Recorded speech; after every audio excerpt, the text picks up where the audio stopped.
नमस्कार आम दर्पणर मनर कथार आपण मानक स्वागत। एबे चंद्रग्रहण घटी चंद्रग्रहण सहित आम मीडिया रे सब गोटे गोटे ग्रहण आसी जाए। से ग्रहण रे पेशी हो जाउछंती हेतुवादी आ किछि समाजसेवी संघ। तो मुख्य घटना को जदि जीवा चंद्रशेखरपुर रे किछि हेतुवादी संगठन चिकेन बिरियानी बा मटन करी किछि तांको सहित जड़ित बा सेही फॉलो करथिबा लोकंकु बा अन्य साधारण लोकंकु भी चिकेन बिरियानी खुआइले। तेबे निहाती रूप से यह निंदनीय घटना। गोटे समाजर गोटे बड़ संख्यार लोक जेहेतु आपको विरोध करमको सम्मान दबा दरकार। आमर जदि एते अच्छी अर्थ अन्य दिन में आम चिकेन मटन बांटी पार देखा आम भितर केते शक्ति अच्छी। तेबे यही चंद्रग्रहण बेले बांटा यहाँ केते दूर ठीक आपण मैंने मतामत रखिए, किंतु तांकु माड़ मारिबा बा तांकु घर भड़ा देथिबा मालिक को माड़ मारिबा विरुद्ध रे आमे अछु।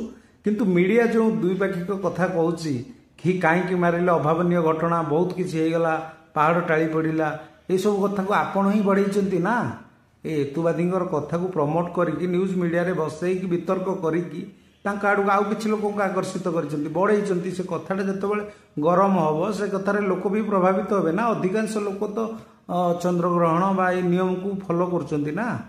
तो आपण जदि ये कथा को बढ़ई विवाद है आपण ही समाधान करंतु। यांकर प्रश्न तांकर प्रश्न समस्त प्रश्न ठिया करदेवे तो उत्तर देव किए। तो मीडिया वाला प्रथमे निज ऊपर थिबा ग्रहण को हटातु, निजर जो मतामत को प्रथमे स्पष्ट करंतु, भितर कंदल सृष्टि करी ओडिशार अशांति सृष्टि करंतु नहीं।